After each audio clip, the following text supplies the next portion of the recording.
पैसे के बिना कोई काम नहीं चलता और पैसे जब नहीं होते तो टेंशन बढ़ जाती है।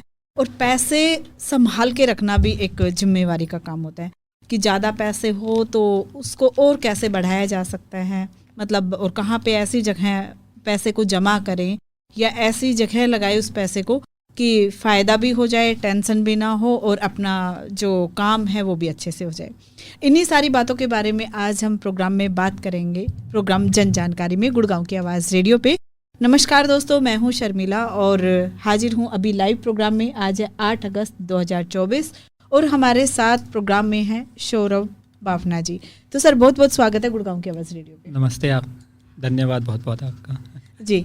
तो दोस्तों ये प्रोग्राम हम मैकवरी और अग्रसर के सहयोग से गुड़गांव की आवाज़ रेडियो पे लेकर आते हैं और अभी लाइव प्रोग्राम है तो आप हमारे साथ जुड़ सकते हैं। इस प्रोग्राम में हम बात करेंगे बचत के बारे में और ये बचत कैसे करें, कहाँ पे करनी चाहिए, क्यों करनी चाहिए, बहुत सारे सवाल होंगे ना आपके मन में।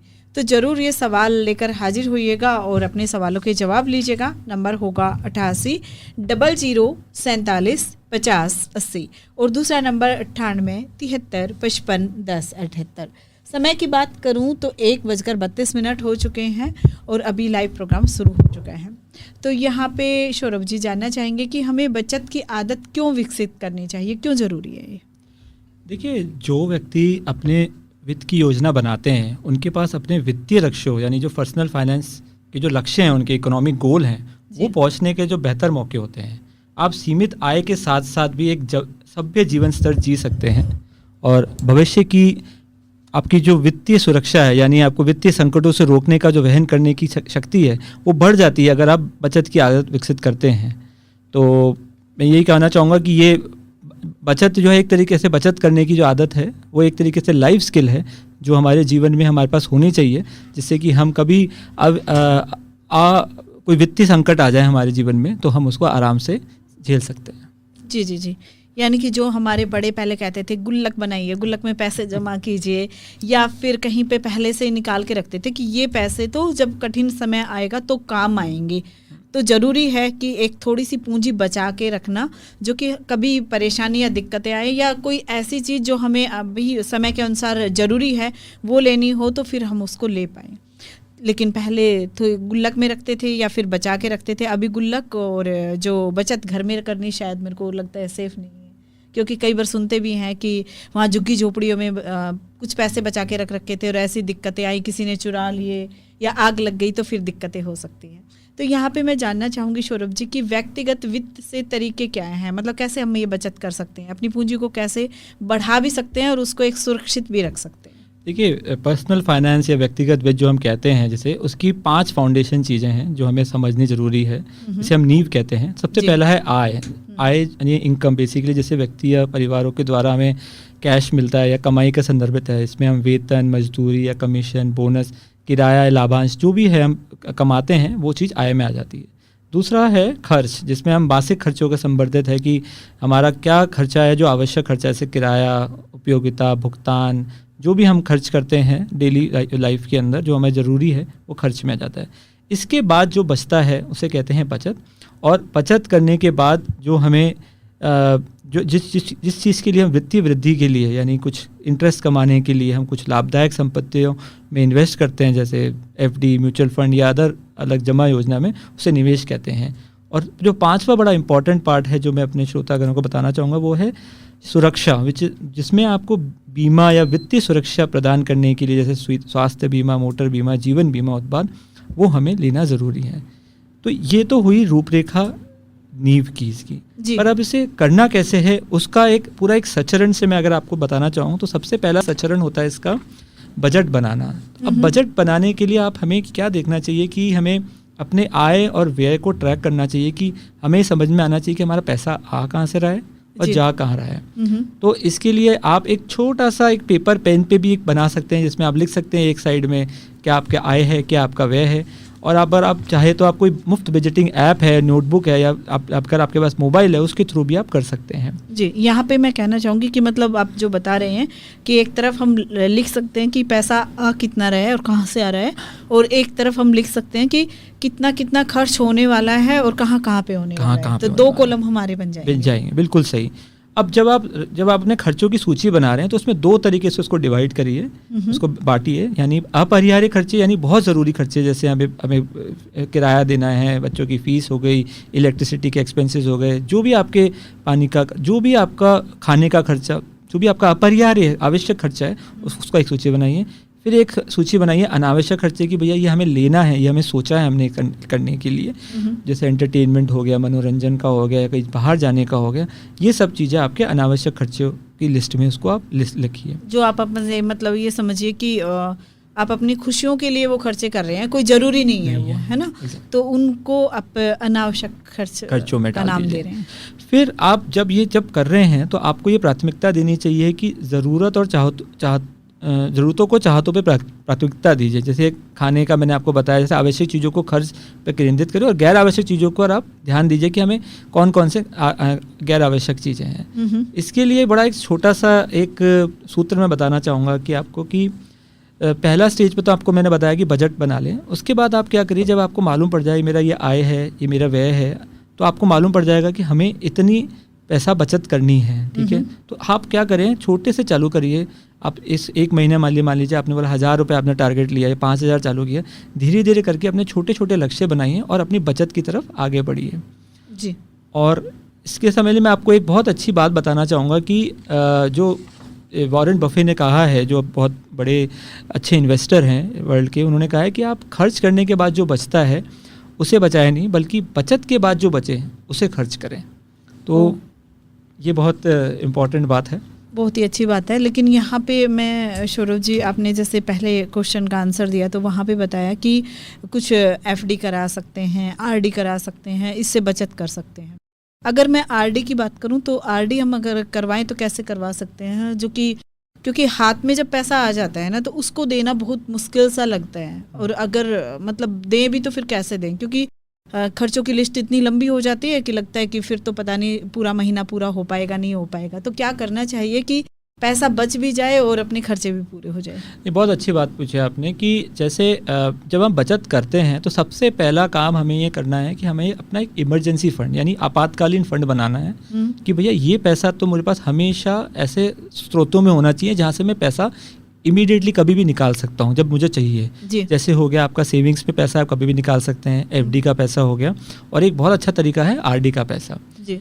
तो ये है आपको 6 से 9 महीने का जो आपका मंथली खर्चा है यानी मासिक खर्चा है उतना आपको इमरजेंसी फंड में होना चाहिए। सबसे पहला आपको ये काम करना है जी। अब इसके बाद जब आपको लगता है कि अब आपके पास ये पैसा इकट्ठा हो गया तो आपको फिर बचत को नेक्स्ट स्टेज में लेके जाना है।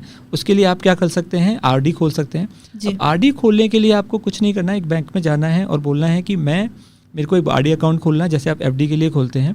आप 1000 रुपये की एफडी या से भी चालू कर सकते हैं, जिसमें आप अलग अलग एफडी बना सकते हैं। इसमें फ़ायदा क्या है कि आप सेविंग्स बैंक में अगर पैसा रखते हैं तो आपको 3% का ब्याज मिलेगा जी जी, और एफडी खोलते हैं तो आपको 7 से 8 या 6 से 8% अवधि के हिसाब से आपको मिलेगा।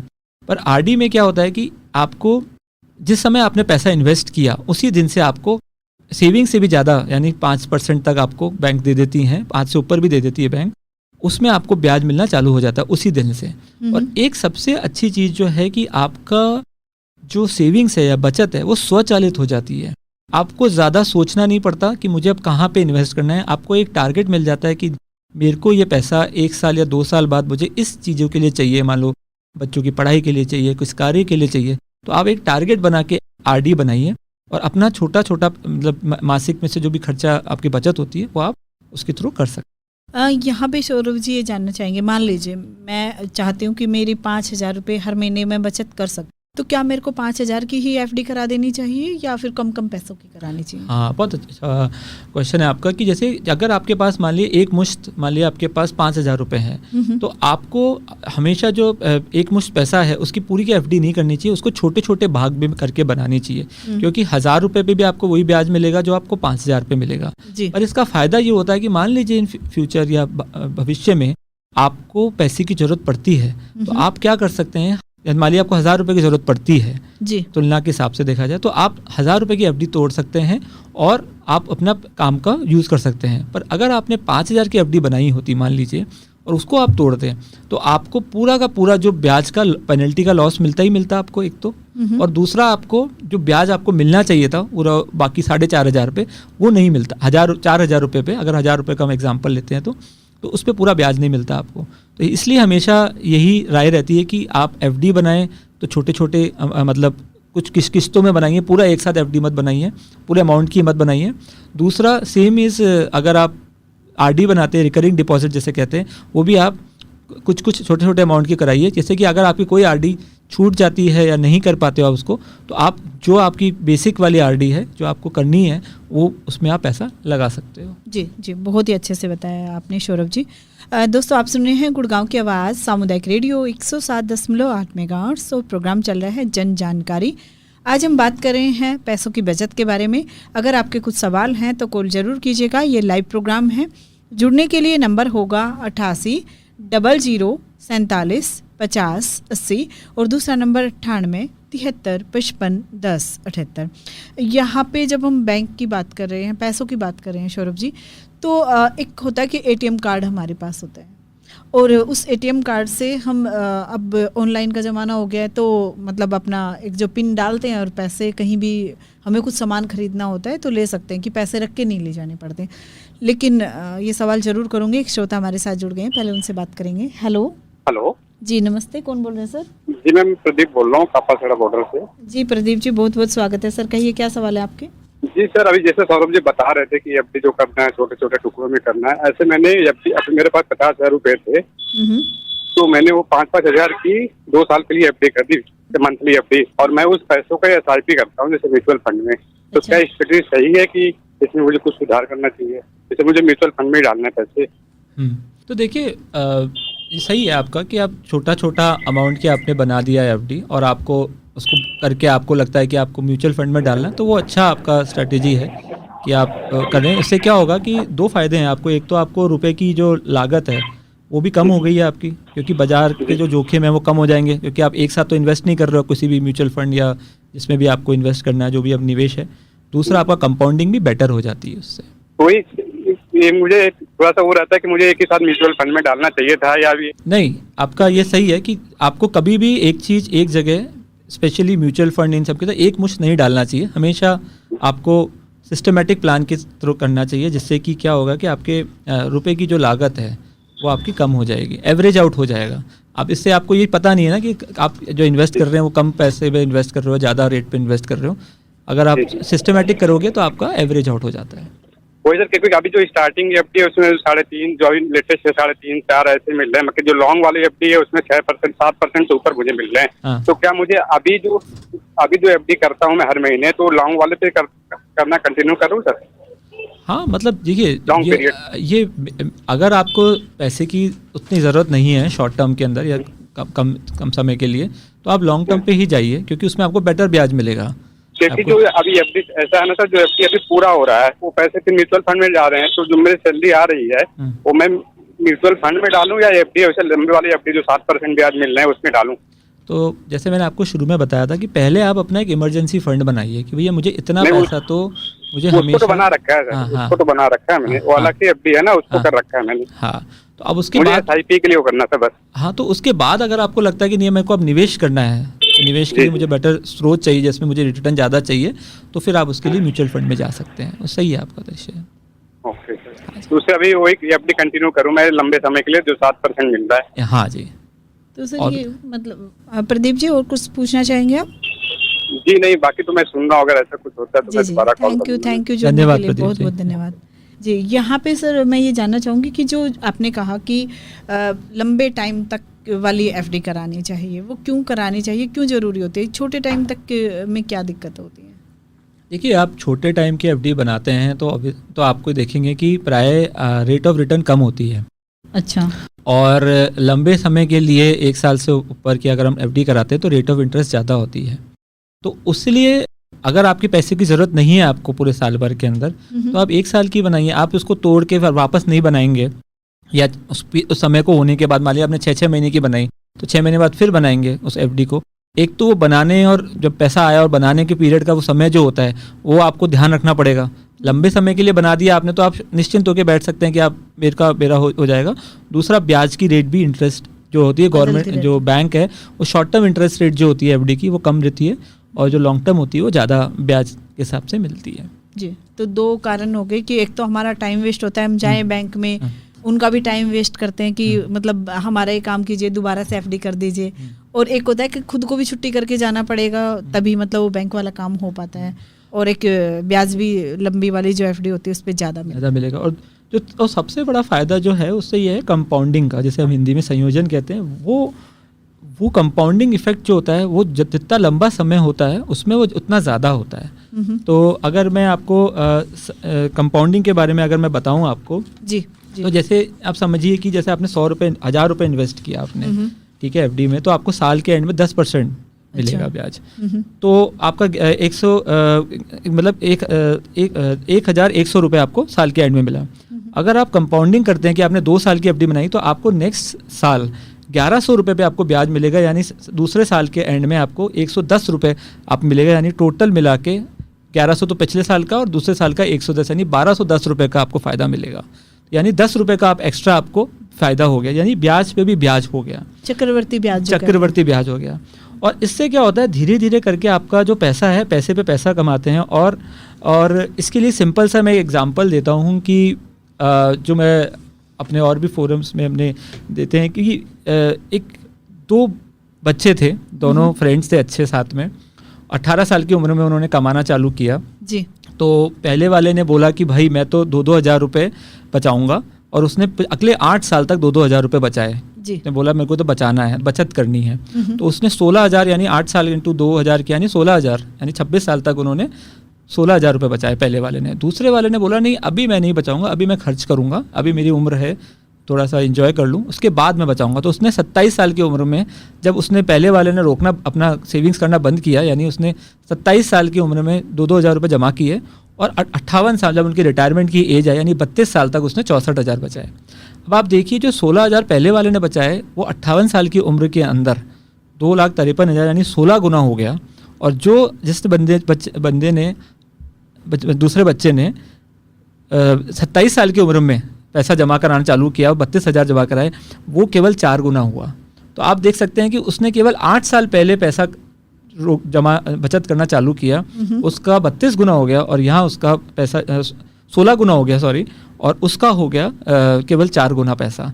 तो इसलिए इससे ये मिलता है कि आपको जितना आप जल्दी सेविंग करेंगे, जितना जल्दी आप लंबे समय के लिए आप इन्वेस्ट करेंगे, और जितनी हाई रेट ऑफ इंटरेस्ट पे आप करेंगे, उस पर आपको बेटर रिटर्न मिलेगा और कंपाउंडिंग का इफेक्ट बेटर होगा। तो पैसे पे पैसा कमाना है तो आपको जल्दी शुरू करना पड़ेगा, और जल्दी लंबे टाइम के लिए शुरू करना पड़ेगा, तब जाके फ़ायदा हो सकता है। हाँ, इसमें राशि का कुछ भी नहीं है, छोटी राशि से भी आप चालू कर सकते हैं। आप ये नहीं सोचिए कि मेरे पहले बड़ा अमाउंट हो जाए फिर मैं एक एफडी बनाऊं। छोटी छोटी राशियों का भी आप बना सकते हैं, आरडी बना सकते हैं या एफडी बना सकते हैं। बैंक की कोई रिस्ट्रिक्शन नहीं है कि आपको छोटे अमाउंट की नहीं बना सकते एफडी, आप छोटे की भी बना सकते हैं, बड़े की भी बना सकते हैं। कम से कम मतलब अगर आरडी की मैं बात करूं तो कितने रुपए की आरडी हर महीने बंदा करा सकता है? मेरे ख्याल से बैंकों में, कई बैंकों में रूल है कि जैसे 500 रुपये तक की आपको एफडी मिनिमम, आरडी जो होती है वो मिनिमम होनी चाहिए, उससे आप शुरुआत कर सकते हैं। और एफडी के अंदर मेरे ख्याल से 1,000 रुपये है, 1,000 से 5,000 तक का, बैंक से बैंक डिपेंड करता है। जी जी। तो दोस्तों सोचने वाली कोई बात नहीं है, जितने भी पैसे आपके पास बचे हैं ना, तो उनको पर्स में रख के घूमने की ज़रूरत नहीं है, उनको बैंक में जमा कराइए, जाइए। हो सकता है आपकी आरडी आगे जाके आपके बहुत काम आने वाली है, आपके बच्चों के काम आने वाली है, या फिर एफडी करा सकते हैं तो एफडी करा दीजिए। आपका पैसा बढ़ के मिलेगा, कम नहीं होएगा। क्योंकि अगर जेब में रख के घूमेंगे तो जब मार्केट में जाएंगे ना, कुछ कुछ लगा हुआ देखेंगे तो शायद आप उसको खर्च कर देते हैं, आपको पता भी नहीं होता और वो खर्च भी हो जाता है। और वो चीज़ें जब हम कुछ टाइम बाद देखते हैं ना तो लगता है ओह क्यों लेके आई मैं इस सामान को, इसकी तो इतनी ज़रूरत भी नहीं थी। और 2 दिन बाद वो शायद लगता है आपको किसी को देना पड़ेगा क्योंकि घर में भीड़ बढ़ा रहा है। तो इसलिए कोशिश कीजिए कि पैसा बचा पाएँ और पैसे से पैसा कमा पाएँ। बहुत ही अच्छी बात है कि हम एफडी, आरडी और बैंक बने हुए हैं तो उससे फ़ायदा उठा सकते हैं। यहाँ पे सर मैं बात करना चाहूँगी कि एक जो तरीका होता है ना पैसे खर्च करने की जो प्लानिंग होती है, तो क्या हम अकेले ही बैठ के वो प्लानिंग बनाएं या पूरे परिवार के साथ बैठ के प्लानिंग बनानी ज़रूरी होती है, और क्यों ज़रूरी होती है वो प्लानिंग? ये बहुत अच्छी बात कही कि आप जब ये बजट बनाएं तो अपने पूरे परिवार को साथ में लेके चलें और बैठें कि देखिए ये हमारा खर्चा है महीने का, ये हमारा बजट है, इसमें हमें ये चीज़ें, हमें क्या क्या चीज़ें की ज़रूरत है उसकी आप आवश्यक चीज़ें बनाएं, और एक साझा साथ करेंगे तो क्या होता है कि हम उस बजट को, सेविंग्स को बेटर अचीव कर पाते हैं और जल्दी अचीव कर पाते हैं। तो परिवार को साथ में लेके बैठिए, वो बहुत ही अच्छी बात है। कुछ बातें मैं जो आप लोगों को और बताना चाहता हूँ कि ये जो पर्सनल फाइनेंस के लिए बहुत ज़रूरी है वो है कि आप कोई भी खरीदारी या खर्च करें तो उसके संबंध में आप आवेगपूर्ण निर्णय नहीं लीजिए। तो कभी भी आप खर्चा करें तो ये नहीं कि अभी आप मुझे मार्केट में गया, ये मोबाइल नया आ रहा है, ख़रीद लिया आपने। उसके लिए एक बड़ा सिंपल सा तरीका है, आप 30 दिवसीय बचत नियम, यानी आप कोई भी चीज़ के लिए अगर आप 30 दिन तक रोक सकते हो, ठीक है, तो पहले आप रुकिए उसके लिए कि भैया मैं पहले देखता हूँ कि मुझे बहुत ही ज़रूरत है या नहीं है, और 30 दिन बाद आपको लगता नहीं है तो मुझे बहुत ज़रूरी है, चाहिए तो आप खरीद लीजिए, वरना आपको मालूम पड़ जाएगा ये तो एक आवेगपूर्ण खरीदारी, इसके बिना भी जीवन का निर्वाह हो सकता है और मेरे काम चल सकते हैं। तो पहली चीज़ तो ये आवेगपूर्ण खर्चों का आप बचत कीजिए। दूसरा मैं बोलूँगा कि कई बार आपको जीवन के अंदर उधार लेना पड़ सकता है, ठीक है, तो कभी भी आप उधार उतना ही लीजिए जितना आपको चुका सकते हैं। अभी बड़ी मात्रा में पैसा फूकते हैं ना, तो जिसे आप चुकाना बहुत मुश्किल होगा, वो आपके वित्तीय संकट को बहुत संकट ला सकता है उसके अंदर। तो इसलिए जितना आप आराम से कर्ज चुका सकते हैं उतना ही कर्ज लीजिए। एक बात मैं अपने श्रोताओं को बताना चाहूँगा कि जैसे आप बैंक में आप एफडी बनाते हैं तो आपको कितना मिल जाएगा, 6%, 7%, 8% या थोड़ा सा और ज़्यादा सीनियर सिटीजन्स में मिल जाएगा। बिल्कुल। पर अगर आप लोन लेने जाते हैं बैंक से तो बैंक आपको कम से कम कितने ब्याज देगा, 9 से तो ऊपर ही रेट में देगा, 10-12%। पर्सनल लोन लेंगे तो और ज़्यादा रेट ऑफ इंटरेस्ट देगा। तो आप ये देखिए कि आप कमा तो रहे हैं 7-8% के हिसाब से और दे रहे हैं आप 12%, तो वो कितना डिफरेंस है। इससे बढ़िया है कि अगर आपको कोई चीज़ चाहिए, कोई लेनी है, तो पहले उसके धीरे धीरे करके उसके लिए पैसा जमा कीजिए, बचत कीजिए, फिर जब वो पैसा इकट्ठा हो जाए तो फिर जाके ख़रीद लीजिए। वरना हम क्या कर रहे हैं, हमारा जो कमाई हो रही है, जो हमारा ब्याज है, उससे ज़्यादा जितना हम कमा रहे हैं उससे ज़्यादा तो हम लोन में दे देते हैं। जी, बहुत ही अच्छी बात है। तो जो लोग करते हैं ना कि पहले हम सामान खरीदते हैं और फिर बाद में पैसे के बारे में सोचते हैं कि पैसा कैसे मतलब दिया जाएगा, और वो ब्याज समेत हमें देना पड़ता है। तो पहले पैसे जमा कीजिए, पहले ब्याज लीजिए उन पैसों का और फिर सामान खरीदिए। और ये जो 30 दिन वाला टिप्स है ना, ये तो ज़्यादा ही अच्छा लग रहा है सौरभ जी, कि 30 दिन हम सोच सकते हैं कि क्या मेरे को वाकई में इस सामान की ज़रूरत है या फिर नहीं है। तुरंत जो हम एक्शन लेते हैं ना कि बस गए और मतलब वो सामान दिखा और लेके चले आए, शायद वो काफ़ी खतरनाक होता है। जैसे कि हम अभी बता रहे थे कि फिर बाद में लगता है कि इसके बिना तो काम चल सकता था, बिना बात के लिए इतने सारे पैसे खर्च कर दिए। एक यहाँ पे सौरभ जी मैं जानना चाह रही थी कि जो हमारा ATM कार्ड होता है, तो जब हम उसमें एक होता है ना कि पिन डालो और तब हम अपना कोई भी सामान लेना है, कुछ भी कहीं पे खर्च करना है वो कर सकते हैं, लेकिन कई बार होता है कि बस टच किया और मतलब आपके पैसे कट गए। तो ये क्या होता है और क्यों इस पे ध्यान देना जरूरी है? ये आपने बहुत अच्छा प्रश्न पूछा है। ये बैंक में जब आप डेबिट कार्ड या क्रेडिट कार्ड लेते हैं तो उसमें 2 तरीके का ऑथेंटिकेशन या सुरक्षा होती है। एक तो होता है उसको जब आप स्वाइप करते हैं तो आपको पिन डालना ज़रूरी होता है। अभी जो है आपको कोई भी नया कार्ड लेते हैं तो उसमें पिन डालने से आपकी सुरक्षा रहती है कि वो पेमेंट नहीं होगा। पर अभी एक नया है विच इज़ पे स्कैन एंड पे, जिसके अंदर आप केवल टच करते हो तो वो पे हो जाता है। तो उसके लिए मैं श्रोतागण है जो नए अभी बैंक या डेबिट कार्ड को यूज़ करना चालू किया, उनके लिए मैं यही कहना चाहूँगा कि आप स्कैन एंड पे वाला फीचर जो है जब तक आप पूरा अच्छे से समझ नहीं ले तब तक आप पिन इनेबल्ड ही करें। अगर आपको लगता है कि वो स्कैन एंड पे है, आपका हो चुका है इनेबल्ड, तो आप बैंक में जाइए और उसको जाके आप डिसेबल भी कर सकते हैं। जब थोड़े टाइम बाद आप बहुत कंफर्टेबल हो गए कि मैं डेबिट कार्ड अच्छे से यूज़ कर सकता हूँ, तो फिर आप बाद में स्कैन एंड पे कर सकते हैं। इसके अलावा स्कैन एंड पे की भी एक लिमिट होती है कि आप 1000 या 2000 उसके भी लिमिट सेट कर सकते हैं कि आपको लगता है कि छोटे छोटे पेमेंट 100-200 रुपये का पेमेंट के लिए बार बार पिन एंटर करना पड़ता है, तो आप उसके लिए ये भी कर सकते हैं कि उसको लिमिट सेट कर दीजिए कि भैया एक दिन में मेरे इससे ऊपर स्कैन पे नहीं होना चाहिए या एक ट्रांजैक्शन से ऊपर इससे ज़्यादा पैसा नहीं कटना चाहिए, जिससे कि आपको समय पे मालूम पड़ जाए आपको, क्योंकि SMS तो आ ही जाएगा ऑटोमेटिक जैसे पेमेंट होगा। जी। तो ये ध्यान रखने वाली बात है कि मतलब कैसे हम अपने कार्ड को यूज करना चाह रहे हैं तो उस हिसाब से हम अपने कार्ड पे कर सकते हैं कि हाँ ये यूज़ करना है तो किस हिसाब से करना है। यहाँ पे दोस्तों को नंबर बता देते हैं एक बार। दोस्तों आप अभी लाइव प्रोग्राम में जुड़ सकते हैं। नंबर होगा 8800475080 और दूसरा नंबर 9873551078। 1:55 हो चुके हैं और आप सुन रहे हैं गुड़गांव की आवाज़ रेडियो पे प्रोग्राम जन जानकारी।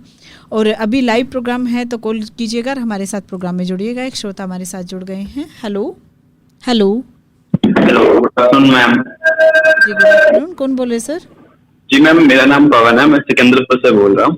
जी पवन जी, बहुत बहुत स्वागत है सर। कहिए क्या सवाल है आपके?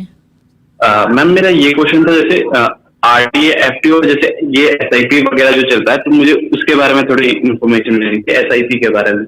जी जी जी बताइए क्या पूछना चाह रहे हैं? मैम जैसे कि एसआईपी या मतलब जो मंथली हम जमा करते हैं, तो उस पर मतलब इंटरेस्ट रेट क्या चलता है और कितने टाइम तक जमा करना चाहिए हमें? जी तो देखिए, ये तीनों अपने आप में एक इम्पॉर्टेंट प्रोडक्ट्स हैं। जैसे एफडी है, तो एफडी में क्या होता है, अगर आपके पास अच्छा मुश्त पैसा है या पैसा इकट्ठा हो गया है आपका, तो आप क्या कर सकते हैं कि आप उसको बैंक में डाल दीजिए और जितना आप अवधि के लिए आप करेंगे उतने अवधि के एंड में जाके या टाइम होने के बाद आपको उस पर इंटरेस्ट ब्याज मिल जाएगा। ठीक है, एक तो ये हो गया। और मैंने आपको जितने समय के लिए अगर आपने उसको सेट किया हुआ है यानी 2 साल के लिए, तो आपको ब्याज पे भी ब्याज मिल सकता है। तो वो तो हो गया, ये तो सबसे बेसिक वाला इन्वेस्टमेंट हो गया कि एफडी। अब दूसरा है कि आप चाहते हो कि मेरी बचत स्वचालित हो, ऑटोमेटिक हो जाए मेरे से पैसा, मेरे को ये सोचना नहीं पड़े कि मुझे कितना पैसा लगाना है, कितना कितना बचाना है। मेरे को पता है कि मेरा टारगेट है कि मुझे इतना पैसा बचत करनी है। तो आप क्या कर सकते हैं, आप आरडी में अकाउंट खोल सकते हैं, जिसमें क्या होगा, बैंक अपने आप पैसा आपका आपके बैंक अकाउंट से पैसा काटेगा और रिकरिंग डिपॉजिट बना देगा। उसका फ़ायदा ये होता है कि आपको सेविंग्स की जो अकाउंट्स बैंक है उसके जो इंटरेस्ट रेट है उससे बेटर इंटरेस्ट आपको मिल जाती है। तो एक तो ये फ़ायदा हो गया उसके अलावा। इसके अलावा अगर आप लगता है कि नहीं मैं अब सेविंग्स और आरडी मेरा बन गया है, मेरा एक इमरजेंसी फ़ंड बन गया है, तो मैं अब आगे जाके क्या कर सकता हूँ, मैं एक म्यूचुअल फ़ंड के अंदर इन्वेस्ट कर सकता हूँ कि मुझे अब इक्विटी मार्केट में जाना है। तो उसके लिए इक्विटी मार्केट में जाने का सबसे अच्छा तरीका है कि आप म्यूचुअल फ़ंड की तरफ जाइए, क्योंकि म्यूचुअल फ़ंड की तरफ जब आप जाते हैं तो आपको एक एसआईपी की तरफ जाते हैं तो आपका क्या होता है, एवरेज आउट हो जाता है। आपको एक समय से जो बाज़ार है, आपको एक समय में आप बाज़ार में सारा पैसा नहीं डालते हो, आप धीरे धीरे करके over a period of time पैसा डालते हो, जिसके आपके रिटर्न्स जो होंगे वो एवरेज आउट हो जाते हैं। तो उसमें जोखिम कम होता है और साथ के साथ कंपाउंडिंग का भी इम्पैक्ट होता है। तो आई थिंक मैंने आपको अच्छे से समझा पाया हूँ। अब कोई क्वेश्चन है आपका इसके अलावा? जी पवन जी, जैसे बैंक के अकॉर्डिंग इनका इंटरेस्ट भी अलग अलग होता है या सेम होता है? हाँ नहीं, बैंक का देखिए एफडी का थोड़ा ब्याज, आरडी देखिए सबसे कम तो होता है सेविंग्स अकाउंट के अंदर, फिर आरडी का होता है जो 5% से ऊपर ऐसा चल रहा है अभी, और उसके ऊपर होता है एफडी का जो मतलब 7 से 8% का भी एफडी का चल रहा है। तो यानी ये रेट ऑफ इंटरेस्ट है चल रहा है अभी। थैंक यू पवन जी, हमारे साथ जुड़ने के लिए बहुत बहुत धन्यवाद सर। और तेजराम कौशिक जी हमारे साथ जुड़ गए हैं। हेलो हेलो, हाँ जी, आवाज आ रही है मेरी आपको? बिल्कुल आ रही है। तेजराम कौशिक जी, बहुत बहुत स्वागत है प्रोग्राम जन जानकारी में। नमस्कार जी सर जी, नमस्कार। नमस्कार जी। सर बहुत अच्छे से आप समझा रहे हो, बहुत बढ़िया लगा। आपने एक बात जो बताई है कि भाई लिमिट सेट कर दो इसके लिए, एक दिन के लिए, तो वो it is better than fraud, मतलब होने की वजह से उसमें चांस नहीं मिलेगा कोई इसको फ्रॉड करने का। बिल्कुल सही जी, ये बिल्कुल सही बताया आपने, बहुत अच्छा बताया, बहुत अच्छे से आप समझा रहे हो, बहुत ही बढ़िया प्रोग्राम लग रहा है। और मैं तो यही कहता हूँ जी, मैं कार्ड वार्ड, क्रेडिट कार्ड वगैरह ये मैं तो कभी बनवाता नहीं हूँ, क्योंकि क्या है कि अपना जब जाने के लिए लोग अनेबल हैं तो उनको कार्ड पे विश्वास नहीं करना चाहिए, अपना खुद ही मतलब ट्रांजेक्शन करनी चाहिए। वही है कि जी, तो क्या कहना चाहेंगे सौरभ जी? देखिए ये कार्ड्स जो है, मैं ये नहीं कहना चाहूँगा कि हमें अगर कुछ थोड़ा सा बैंक में अगर पैसा ज़रूरत पड़ती है कहीं पे भी, कभी आप इमरजेंसी है, मान लिया आप सैटरडे संडे जब बैंक बंद हो कभी, अब आपको पैसे की ज़रूरत पड़े, तो हमेशा हमें हमारे कार्ड से ये फ़ायदा होता है कि हम एटीएम में जाके पैसा निकाल सकते हैं या पेमेंट कर सकते हैं, वो एक फ़ायदा रहता है उसका। बट स्टिल ये है कि हमें बहुत सुरक्षा के साथ अपना ये सब यूज़ करने हैं, हमें अपना पासवर्ड शेयर नहीं करना है, OTP किसी को नहीं बताना है, चाहे वो बैंक का अधिकारी बन के ही हमको बताए कि नहीं ये तो हमारा है। तो वो ये थोड़ी सुरक्षा का ज़रूरी है, बट इससे डिजिटल लेन देन से हमारा थोड़ा आसान तो हुआ है, पेमेंट करना हम इजीली कर सकते हैं। UPI के थ्रू कि किसी को पेमेंट करना है, कभी रात को भी ज़रूरत पड़ गई, कभी कोई काम पड़ गया, तो उससे फ़ायदा तो है ही। तो मैं यही बोलूँगा उसको बस आपको सुरक्षा के साथ थोड़ा सा संयम के साथ उसको यूज़ करना है। जी हाँ, बहुत धन्यवाद, बहुत बढ़िया, बहुत अच्छी तरह से आप समझा रहे हो, बहुत अच्छा लग रहा है, मैं सुन रहा हूँ प्रोग्राम। जी जी जी। और सर ATM कार्ड होना जरूरी है ना, कभी मतलब आपको जरूरत पड़े तो हिमांशु ने भेज के निकलवा लो। चलो ठीक है, जरूर बनवाएंगे, जरूर, है ना सर। तो सुविधाएं तो जब मिल रही है तो उठाना चाहिए लाभ, लेकिन हाँ मतलब सतर्क रहना जरूरी है। हाँ जी, हाँ जी बिल्कुल ठीक है जी। थैंक यू सर, जुड़ने के लिए बहुत बहुत धन्यवाद सर। खुश रहो बेटा जी, खुश रहो जी। दोस्तों आप सुन रहे हैं गुड़गांव की आवाज़ सामुदायिक रेडियो 107.8 मेगाहर्ट्ज़ और प्रोग्राम चल रहा है जन जानकारी। समय की बात करूं तो 2:01 हो चुका है और आज है 8 अगस्त 2024। तो जल्दी से कॉल कीजिएगा, और अगर बचत के बारे में आपके मन में कोई भी सवाल है, FD RD बैंक खाते के बारे में, या फिर ATM कार्ड के बारे में, या कैसे हम अपने पैसे को 1 से 2 और 2 से 4 बना सकते हैं, उसके बारे में भी अगर जानना चाहते हैं तो ज़रूर कॉल कीजिएगा। नंबर होगा 88 00 47 50 80 और दूसरा नंबर 98 73 55 10 78। सर कुछ लोग वो कमेटी वगैरह डालते हैं कि कमेटी डाल रखी है, कमेटी डाल रखती, ये कमेटी क्या होती है और कितना क्या जोखिम होता है या फ़ायदेमंद होता है कमेटी का कार्य? देखिए, अगर जब भी आप निवेश करें तो आपको ये चीज़ देखनी चाहिए कि आप, एक तो इन्वेस्टिंग होती है, लॉन्ग टर्म इन्वेस्टिंग जिसे हम निवेश कहते हैं, और एक होता है कि भैया जोखिम भरा संपत्तियों में आपने निवेश करना। बिल्कुल सर। देखिए, एक तो होता है लॉन्ग टर्म इन्वेस्टिंग जिसके अंदर आप लंबी अवधि और सारा पैसा रख सकते हैं, और ऐसे मैंने आपको समझाया कंपाउंडिंग इंटरेस्ट के थ्रू आप धीरे धीरे पैसा को उत्पन्न कर सकते हैं। जैसे इसके लिए आप FD हो गया, म्यूचुअल फंड हो गया, इसमें क्या होता है जोखिम और अस्थिरता ज़्यादा नहीं है। पर दूसरे तरीके होते हैं कि कई बार आपको मार्केट में आपको मिलता रहे यार, तो यहाँ पे हम चिट फंड। सर एक मिनट के लिए। हाँ जी, हेलो। हाँ जी, कौन बोल रहे हैं सर?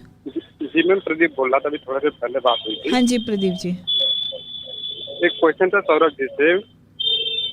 जैसे मैंने बताया था कि मैं म्यूचुअल फंड में इन्वेस्ट करता हूँ, FD 5,000 की बना रखा है। तो अभी पिछले महीने मेरे साथ ये हुआ ना, जैसे मैंने एक SIP मिस हो गया था, तो बैंक से मुझे एक्स्ट्रा 1,000 रुपये से ऊपर कट गया। तो ऐसा कोई रूल है क्या, अगर FD मेरा SIP मिस होता है तो उसके पैसे कटते हैं? नहीं, ऐसा तो कहीं पे भी ऐसा नहीं है कि अगर आपका कोई SIP मिस होता है तो आपको पैसे कटते हैं, ऐसा कुछ भी नहीं है। ऐसा तो आप म्यूचुअल फंड की बात कर रहे हैं ना मुझसे? जी जी, मैं वो मैंडेट है ना बैंक से। हाँ, तो उसके लिए तो मैंने बैंक से भी बात किया, वो कह रहे कि आपका SIP मिस हुआ था तो उसका चार्जेस कटा है। ऐसा तो हमने कभी सुना नहीं है कि SIP के मिस होने पे आपका या मैंडेट देने की उपात, अगर आप मान लो बैंक में नहीं होते कोई महीने में, तो पैसा ऐसा कटता तो नहीं है। ऐसा तो मैंने तो कभी कहीं सुना नहीं है, बट ये आपको थोड़ा जानकारी लेनी पड़ेगी बैंक से कि ऐसा कौन से रूल्स में है। मैंने बैंक से लिया है, तो उन्होंने बताया कि आपका वो मैंडेट मिस हुआ है ना, इसके चार्जेस कटे हैं आपके 500 रुपये प्लस पर SIP। इसीलिए मैंने FD कर रखा है ना, FD फिर कर दिया मैंने एक साथ कि कोई अगर बैंक अगर मिस होता है तो FD तो आ जाएगी, उसका पैसे फिर चला जाएगा SIP में। ऐसा प्रदीप जी, ऐसा मैंने कभी कहीं सुना नहीं है कि मैंडेट पे, क्योंकि कई बार होता है हमारा मैंडेट किसी कारण से नहीं हो पाता है किसी महीने में, तो ऐसा कोई चार्जेस लगते हैं। तो इसके लिए आप वो अगेन आपको बैंक से बात करनी है, बैंक टू बैंक भी डिपेंड करता है कि वहाँ पे उन्होंने चार्जेस करे हैं, तो आपको थोड़ा सा उनसे बात करनी चाहिए कि भैया ये ऐसा है। और अगर लगता है कि नहीं वो चार्जेस लेते हैं तो फिर आप दूसरे बैंक में करिए, क्योंकि कई बैंक इस SIP अगर आपका नहीं होता है किसी महीने तो उसका कोई चार्जेस नहीं होता है ऐसा। क्योंकि मैंने डीमैट अकाउंट के थ्रू किया है ना, मगर मैंडेट तो बैंक से ही होगा। हाँ, वैसे ही होगा, वो तो बैंक के थ्रू ही होगा, मैंडेट तो बिल्कुल सही है वो। हाँ, तो वही फिर पिछले बार मेरा कट गया, कुछ समझ में नहीं आ रहा कैसे भी, बैंक वाले भी कुछ मना ही कर रहे इसका चार्जेस रूल है आपका कटेगा, आपका मिस हुआ है तो उसके पहले आप वो बंद कर दो, पॉज कर दो SIP अगर आपके अकाउंट में पैसे नहीं है। इसका यही सोल्यूशन है। ऐसा मैंने कोई बैंक में हमारा तो नहीं कभी सुना नहीं है। तो आपको उस बाकी बैंक्स का आप ट्राई करना चाहिए आपको, अगर उस बैंक में आपको लग रहा है कि चार्जेस कट रहे हैं उससे, तो आपको थोड़ी बात करनी चाहिए उनसे, क्योंकि वैसे SIP जो होती है वो आपको ऑब्वियसली फ्लेक्सिबिलिटी भी देती है कि आप वैसे आपका नियमितता तो मिलती है इससे, पर आपको कभी कभी कोई महीने में आप नहीं दे पा रहे हो कोई कारण से आप, तो आपको ऐसे कोई चार्जेस नहीं होते हैं। मैंने कभी सुना नहीं है, पर अब आप बता रहे हैं कोई बैंक में हो सकता है, तो आप दूसरे बैंक से आप ट्राई कर सकते हो अगर उस बैंक में चार्जेस लग रहे हो तो। देखिए वो जो मैंने लिंक कर रखा है अपने डीमैट अकाउंट से, तो दूसरा बैंक उसके लिए लिंक करना पड़ेगा फिर? हाँ, तो वो आपको मेरे हिसाब से तो आपको दूसरे से करना चाहिए, क्योंकि ये तो आप कभी भी हो सकता है आपके साथ, अभी जीवन में अभी हुआ है, तो कभी और फिर हो सकता कभी है। भी पता नहीं होता ना कि बैंक कब माइनस हो गया पैसे, महीने में ऊपर नीचे होता रहता है। हाँ। तो SIP वाले दिन तो पता भी नहीं चलता कि पैसा है कि नहीं है। हाँ, तो इसीलिए मैं आपको यही मतलब मेरी एडवाइस ये रहेगी कि आप पहले बैंक वालों से बात कीजिए, अगर नहीं बनती है तो फिर आप अपना अकाउंट चेंज कीजिए। मैंने बैंक से बात किया था ना, तो उन्होंने सीधे बोला कि आप रूल देख लो कि सारे बैंक का यही रूल है, अगर SIP आपका मिस होता है तो आपके पैसे कटेंगे। तो सर यहाँ पे ट्राई करने में क्या जाता है, दूसरे बैंक में भी एक बार जाके ट्राई कर लो, पूछ लो वहाँ पे जाके। चलिए ठीक है, एक बार देख लो, एक बार चेंज करते हैं। बिल्कुल। हाँ जी, धन्यवाद जी Pradeep ji. Thank you.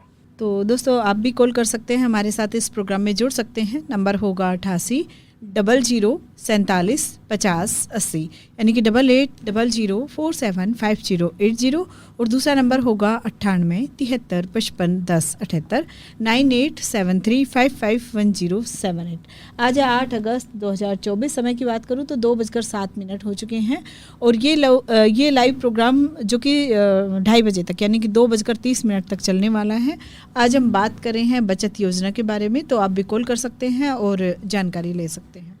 Sir आप बता रहे थे वो ATM कार्ड के बारे में। हाँ, मैं बताने वाला था कि जोखिमपूर्ण जो इन्वेस्टमेंट्स होते हैं हमारे, तो कई बार जैसे हम देखते हैं कि चिट फंड समितियाँ और या आपके ग्रुप में आपने मिलके इन्वेस्टमेंट कर रहे हैं, और अब तो देखिए उसमें आप करने से पहले मैं आपको यही बताना चाहूँगा कि उसमें जोखिम अस्थिरता का ध्यान रखें। उसमें आपको ब्याज ज़्यादा मिल रहा हो, पर उसमें आपको ये आपका सुरक्षा पैसे की जो मेन, जब भी आप कोई चीज़ में निवेश करते हैं तो पहले आपको ये देखना है कि मुझे उसमें कोई जोखिम तो नहीं है, क्योंकि उसमें रुपए खोने का डर ज़्यादा रहता है एज़ कम्पेयर टू जो आपके ट्रेडिशनल तरीके होते हैं, जैसे FD RD या म्यूचुअल फंड में आप पैसा लगाते हैं, तो कम से कम ये तो है कि वो पैसा जितना हमारा बनता है उतना तो हमें मिलेगा। जी, हमारे साथ राजकुमार जी जुड़ गए हैं सर, उनका सवाल जानते हैं। हेलो शर्मिला जी। जी नमस्ते राजकुमार जी, बहुत बहुत स्वागत है सर प्रोग्राम जन जानकारी में। जन जानकारी में जी आप बचत योजनाओं के बारे में बता रहे हैं। गौरव जी को भी नमस्कार जी। नमस्ते जी राजकुमार जी। जी सर, आपका प्रोग्राम सुन रहे हैं, बचत योजनाओं के बारे में बता रहे हो आप। जी जी जी हाँ बिल्कुल जी। सर। तो पैसे जोड़ने हैं तो सर पूछो क्या कैसे जोड़ सकते हैं, ज्यादा से ज्यादा पैसे कैसे जोड़ें? सर आज तक जुड़े नहीं है लाइफ में, बता दो जी कैसे जोड़े। तो देखिए मैं इसके बारे में तो आपको बस यही बताना चाहूँगा कि ये क्या होता है, आपको अपना टारगेट बनाना पड़ेगा, तो बजट बनाना पड़ेगा आपको कि भाई हमें इतना पैसा बचाना है, तो इतना हमारा खर्चा है, इतना हमारे आय के स्रोत हैं, और जितना पैसा आपका बच जाए उसको धीरे धीरे करके आप अभी ये मत सोचिए कि तब पैसा बचेगा उसके बाद ही बचाना चालू करें। छोटे छोटे मूल्य के साथ, छोटे छोटे अमाउंट के साथ भी आप स्टार्ट कर सकते हैं। और वो मैंने जैसे आपको एग्जांपल देके समझाया था कि कब पता चले कि वो आपका छोटा पैसा जो शुरुआत में जो आपने बचाया था उस समय वो कितना हो गया।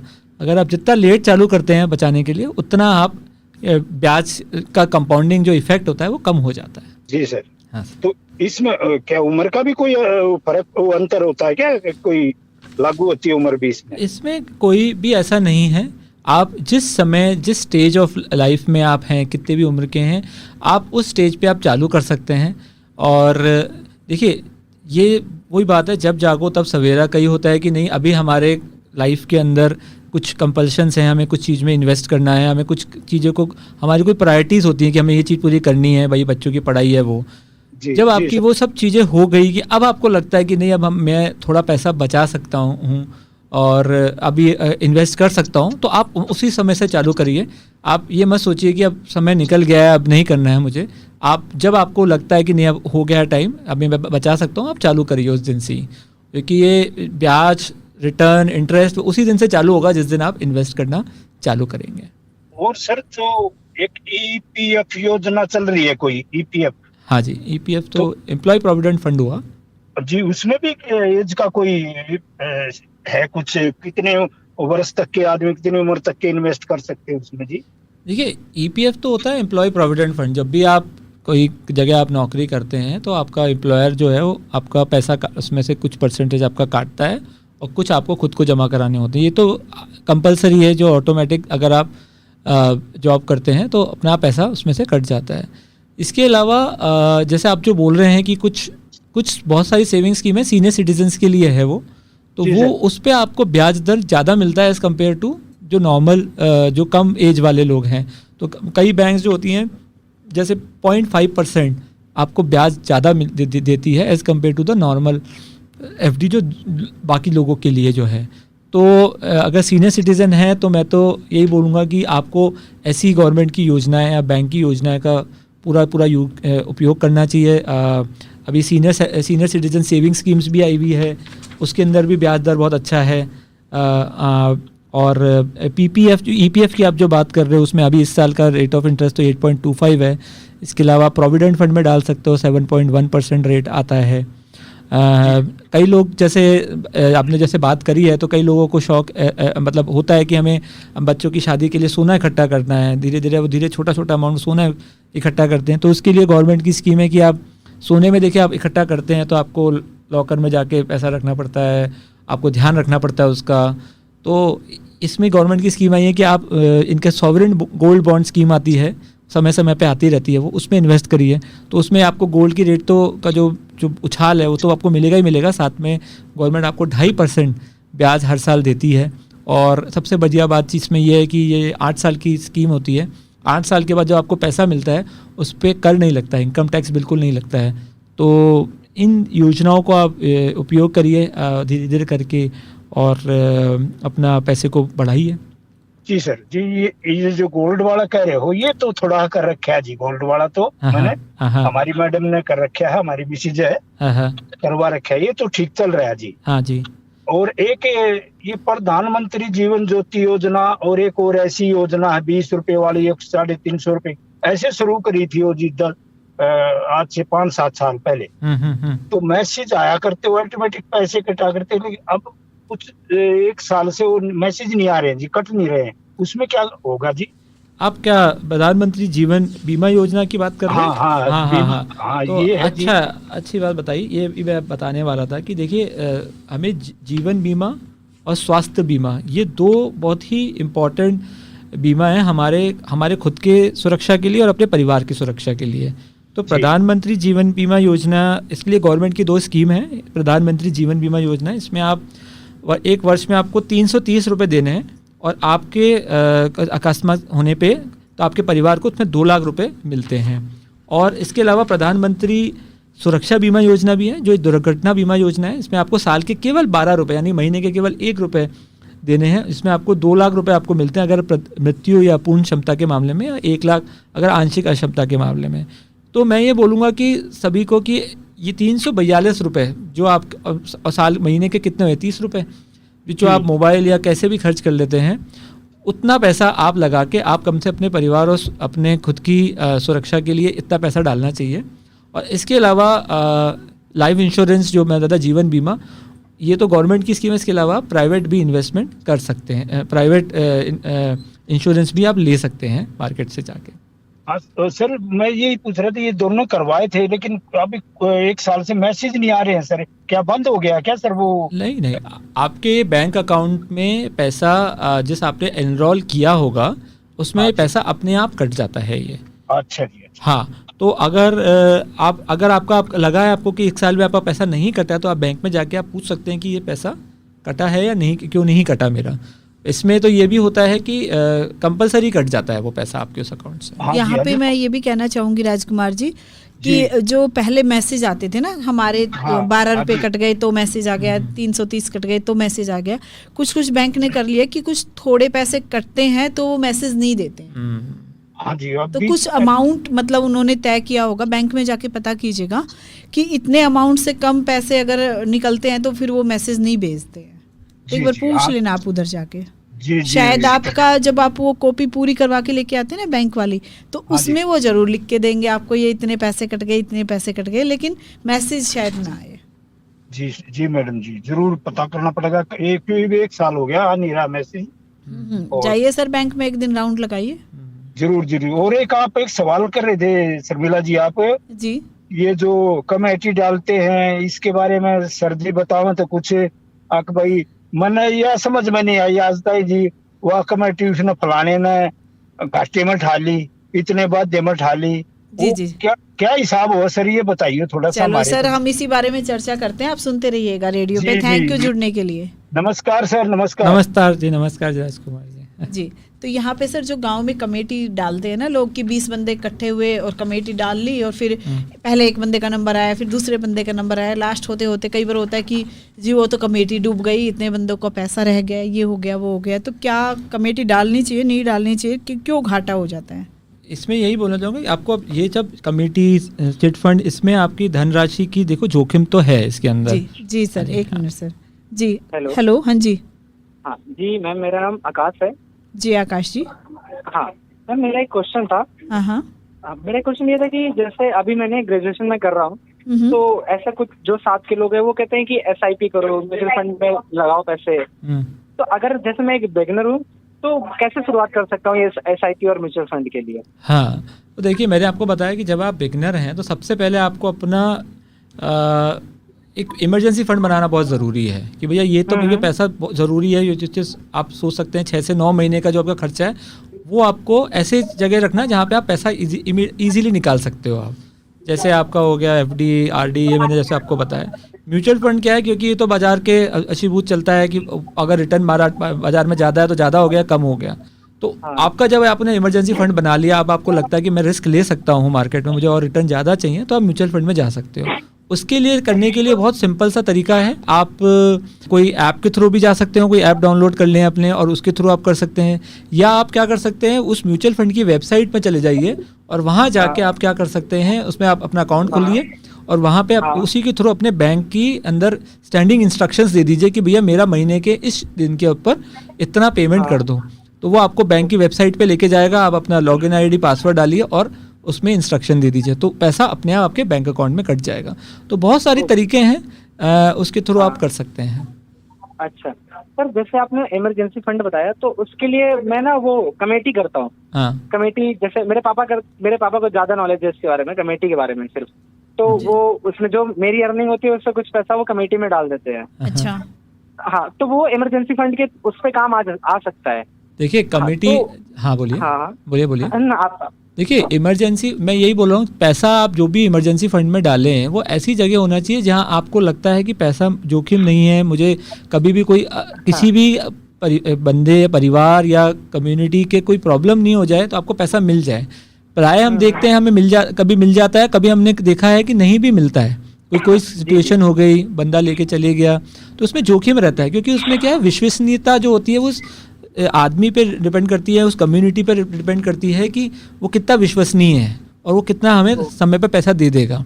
तो मेरे हिसाब से ये होता है कि आपको ठीक है रिटर्न ज़्यादा मिल जाता है थोड़ा सा निवेश में, पर जोखिम ज़्यादा है। जोखिम लेना है तो फिर आप अगर रिस्क लेना है तो आप और भी इंस्ट्रूमेंट्स हैं, म्यूचुअल फंड, इक्विटी, वो वाले रिटर्न्स में आपको बेटर मिल सकता है। बट इमरजेंसी फंड के लिए मैं आपको राय नहीं दूंगा कि आपको कमेटी या फिर ऐसे जोखिमपूर्ण चीज़ों में डालना है, क्योंकि जब ज़रूरत पड़ती है तब हमें ऐसी जगह से चाहिए जहाँ पैसा इमीडिएटली मिल जाए और बिना जोखिम के मिले हमें। ठीक है सर, तो ये मतलब एक साइड अकाउंट में रख सकते हैं, ऐसा कुछ आप रख सकते हैं, पर उसमें अपने खुद के रिस्क हैं ये, तो वो आपको देखने हैं कि वो आपको कितना उस पर विश्वास है आपको उस पर ऊपर, वो उस पर डिपेंड करता है। नॉर्मली हम देखते हैं ये थोड़े जोखिमपूर्ण तो होते ही हैं। अगर आपने और सिचुएशन सुनी हो, कभी सुना हो कि भैया मिलता है नहीं मिलता पैसा, तो इसलिए मैं तो हमारी राय तो ये रहती है कि आपको जो नॉर्मल जिसमें रिस्क कम हो वो वाले इन्वेस्टमेंट में करना चाहिए। अगर आपको और ज़्यादा रिस्क लेना है तो म्यूचुअल फंड, इक्विटी, ये वाले रूट पे जाइए, रदर देन आप किसी बंदे के या कोई ग्रुप ऑफ पीपल के विश्वास में आके पैसा जमा कराइए। Okay sir, okay. Akash ji कहाँ से बोल रहे हैं आप? मैम मैं कापासेड़ा से बात कर रहा हूँ। जी, थैंक यू आकाश जी जुड़ने के लिए। Thank you ma'am, thank you sir. जय जी। तो दोस्तों आप भी कॉल कर सकते हैं, हमारे साथ प्रोग्राम में जुड़ सकते हैं। नंबर होगा 88 00 47 50 80 और दूसरा नंबर 98 73 55 10 78। तो सर अभी राजकुमार जी का सवाल कमेटी वाला था कि कमेटी में पैसे डालें या ना डालें तो फिर क्या हो सकता है?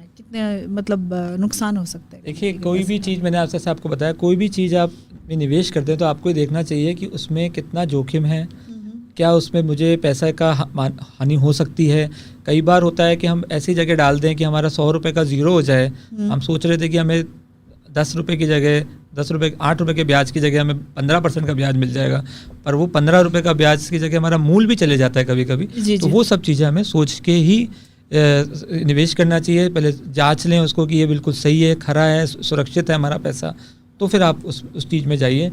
मैं फिर भी इसीलिए कह रहा हूँ कि ये सब चीज़ें जोखिमपूर्ण इन्वेस्टमेंट्स हैं, इससे आप बचिए और ज़्यादातर आप ये जो सेफ़ एंड सिक्योर जो इन्वेस्टमेंट है उसमें इन्वेस्ट करें, उसमें आपका पैसा और मूल जो है वो बच के रहेगा।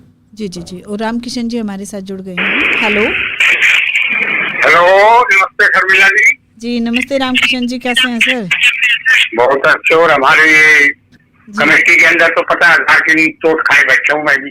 क्या हुआ था सर, बताइए सर, आप बताइए, आप ही बताइए। ये महाराष्ट्र में बोलते हैं बीसी। महाराष्ट्र में क्या बोलते हैं? बीसी। तो ये हमने 2,500 का 20 नंबर बने थे। तो उसमें क्या होता है, 50,000 रुपया पहले नंबर वो ले लेगा। उसके बाद जैसे ऑप्शन होगा, भाई कोई 10,000 लॉस में ले रहा है, कोई 20,000 लॉस में ले रहा है, तो ऐसे करते करते करते करते उसने लास्ट में 10 नंबर निकल गए थे। अच्छा।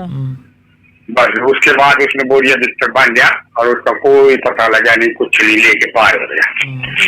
1 लाख तो पहले ही ले लिया उसने, 50,000। तो पहला नंबर सही होता है उसके लिए बहुत बिशी, बहुत बिशी उसको बोलते हैं बिशी। वहां पर जहाँ लाटरी बोल देते हैं। तो ये कभी ये चक्कर में नहीं पड़ना चाहिए। तो बहुत किसी पर विश्वास कराया नहीं जाता। अच्छे विश्वास करने वाले लोग भी ले लेके पार हो जाते हैं। जब पैसा इकट्ठा हो गया, रोज की कहानियां सुनते हैं हम। तो सबसे पहले लेने का क्या मतलब तरीका होता है?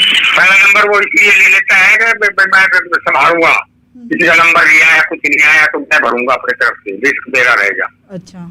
जवाबदारी होती है उसकी। और वो जवाबदारी तो जब मानेंगे जब वो खुद ही भाग जाता है लेके।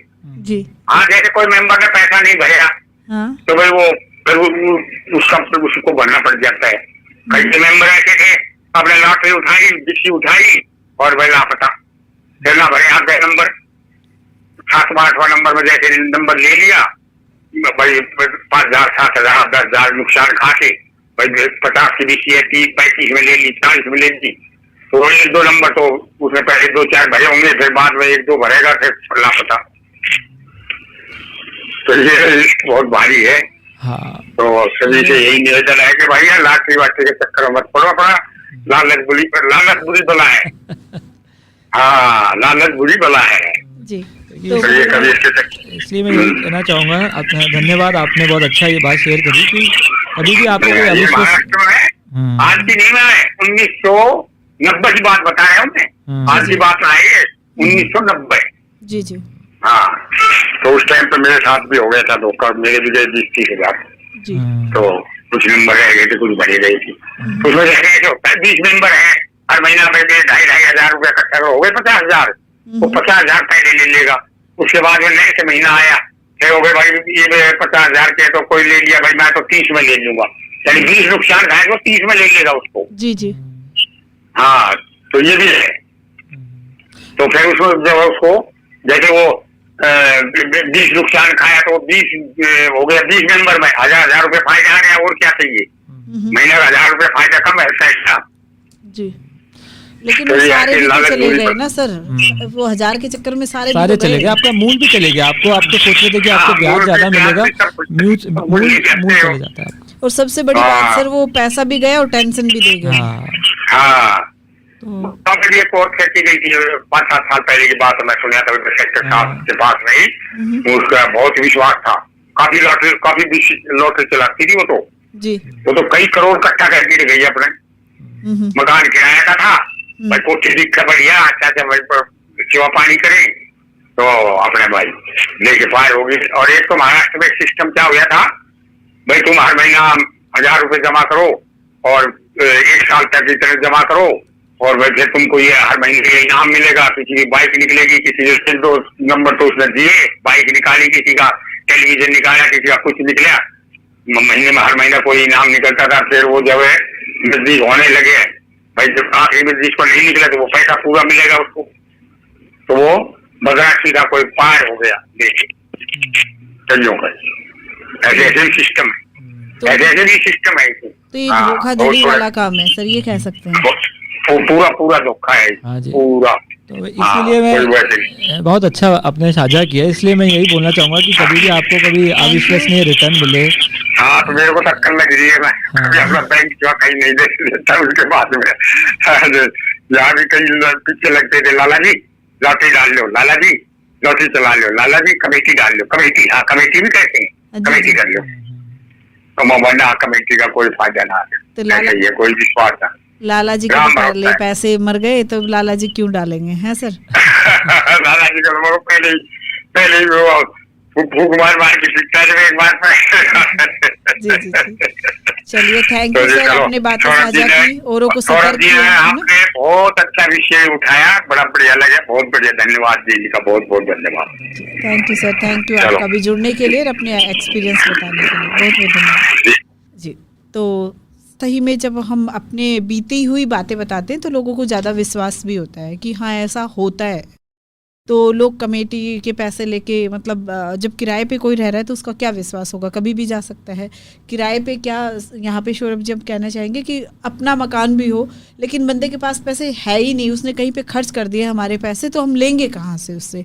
तो फिर तो लेने भारी हो जाएंगे। तो अपने हाथ से पैसे वहाँ पे ही निकालें जहाँ पे आपको लगता है कि हाँ फ़ायदा हो सकता है, ना कि टेंशन। इसलिए मैं अपने श्रोता लोगों को ये जरूर बोलना चाहूँगा, कभी भी आपको कहीं पे भी ना अविश्वसनीय रिटर्न मिले कि भैया नॉर्मल मार्केट में आपको 8% मिल रहा है और वो बोल रहा है मैं आपको 16% 17% रिटर्न दूंगा, या फिर आपको बहुत अच्छा बिजनेस छूट है, जैसे आपने बताया कि मैं आपको प्राइस दे दूंगा या आपको मैं बाइक दे दूंगा या फिर मोबाइल कुछ भी दे दूंगा या कोई ऑफर दे दूंगा, इन चक्कर में आप पड़े नहीं बिल्कुल भी। क्योंकि जब आपको देखिए कहीं ना कहीं तो आपको देखना कि उसको भी कहीं से पे करना है, तो वो कहाँ से पे कर देगा? जी जी। तो वो अल्टीमेटली वो आपका मूल भी लेके चले जाएगा। इसलिए इसको आपको सोच समझ के कहीं पे भी आप करें तो जोखिम और उसके बारे में पूरा अच्छे से समझिए कि रिटर्न क्या आ रहा है और जोखिम क्या है उसमें। जी जी जी जी, बिल्कुल बिल्कुल, बहुत ही अच्छे से आपने बताया सर। यहाँ पे जी, जो ये आधार कार्ड से सर पैसे निकालते हैं ना, तो उसके बारे में आप क्या कहना चाहेंगे हमारे श्रोताओं को जो अभी सुन रहे हैं कि जाते हैं कहते हैं कि जितना हम किराया लगा के बैंक तक जाएंगे उससे अच्छा तो पास में ही मतलब जाएंगे, आधार कार्ड से पैसे निकाल देगा वो दुकान वाला जो। तो देखिए सबसे पहले तो मैं ये कहूँगा कि आधार कार्ड वाला जो पेमेंट होता है कई लोग हमारे इसलिए यूज़ करते हैं कि भाई इससे फटाफट हमें मिल जाता है, हमें दूर बैंक जाना नहीं पड़ता है, तो उसके लिए वो यूज़ करते हैं और वो आधार कार्ड के तो पेमेंट करते हैं। तो जब भी वो करें तो पहली चीज़ तो मैं ये बोलूँगा कि जब वो पेमेंट करें तो आप ये ज़रूर देखें कि लॉगिन होने के बाद आपका, क्योंकि वो अकाउंट का लॉगिन करते हैं, और लॉग आउट ज़रूर करें। क्योंकि वो अगर वो खुला रह जाता है तो वो ये कर सकते हैं, कई बार हमने देखा है कि लोगों के साथ फ्रॉड भी हो जाता है कि वो बंद करने के अपना अकाउंट लॉग आउट नहीं करके गए, बाद में पेमेंट उसके अकाउंट से निकाल लिया गया। तो पहली तो ये चीज़ मेरी राय है कि ये ज़रूर देखें कि पेमेंट उन्होंने अपना अकाउंट लॉगिन बंद किया हुआ है। दूसरा, कोशिश ये करिए कि आप बैंक में जाके आप एटीएम की तरह अगर कोशिश करिए कि एटीएम मिल जाए आपको, या यूपीआई की आपको कोई सिस्टम मिल जाए जिससे कि आप डायरेक्ट जिसको पेमेंट करना है यूपीआई के थ्रू पेमेंट कर लें। तो ये तरीका है, क्योंकि इसमें क्या होता है कि आधार कार्ड से पेमेंट करते हैं तो कमीशन भी लगता है। जी जी, एक श्रोता हमारे साथ जुड़ गए हैं। हेलो हेलो, मैं रागनी बात कर रही हूँ सरोल से। जी रागनी, बहुत बहुत स्वागत है, कहिए क्या सवाल है आपके? हाँ, मेरा सवाल ये है कि अगर हम सेविंग करते हैं तो हमें एक ही स्कीम से जुड़ के उसमें सारी सेविंग करनी चाहिए या फिर अलग योजनाओं से भी जुड़ के सेविंग कर सकते हैं हम? देखिए मैं ये बोलूँगा अपने पैसे को आपको अलग अलग बचत योजनाओं में डालना चाहिए, जिससे कि आपको एक तो डाइवर्सिफिकेशन भी होता है, ठीक है। दूसरा आपको जिस चीज़ के लिए आप कर रहे हैं, जैसे मैंने आपको बताया इमरजेंसी फंड के लिए आप बना रहे हो तो ऑब्वियसली आप FD RD ये करोगे, पर आपको लगता है नहीं मुझे तो अगले 10 साल के लिए 5 साल के लिए नहीं चाहिए, मेरे को तो किसी के लिए करना है और मुझे रिटर्न भी ज़्यादा चाहिए, तो फिर आप दूसरी योजनाओं में पैसा डाल सकते हैं। तो एक ही योजनाओं में नहीं डालना चाहिए, डाइवर्सिफिकेशन करके आपको रखना चाहिए।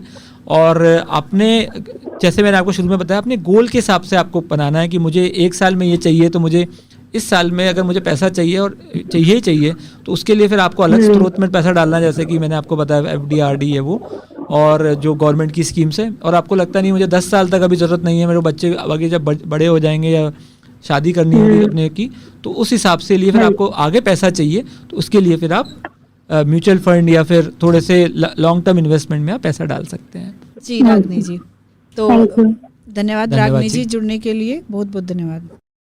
तो सर बहुत ही अच्छी अच्छी बातें आपने बताई, जो बहुत काम आने वाली बातें हैं, जो हमारे श्रोता सुन रहे हैं। मैं उम्मीद करती हूँ इन पे ज़रूर ध्यान देंगे और अपने पैसे बढ़ाएंगे, ना कि टेंशन के साथ, टेंशन फ्री होकर पैसे बढ़ाएं तो ज़्यादा अच्छा रहेगा। थैंक यू सर आने के लिए। धन्यवाद जी आपका बहुत बहुत। जी तो दोस्तों, और भी अगर बचत योजना के बारे में कुछ जानना चाहते हैं तो आप हमारे व्हाट्सएप नंबर पे अपने सवाल लिख के रिकॉर्ड करके भेज सकते हैं। नंबर होगा 9958941408। फिलहाल आप सुन रहे थे प्रोग्राम जन जानकारी गुड़गांव की आवाज़ रेडियो पे, और आज हम बचत योजना के बारे में बात कर रहे थे। फिलहाल के लिए मैं शर्मिला चलती हूँ, लेकिन आप कहीं मत जाइए, सुनते रहिए गुड़गांव की आवाज़ सामुदायिक रेडियो 107.8 मेगाहर्ट्ज़। आपकी आवाज़, आपका रेडियो। नमस्कार।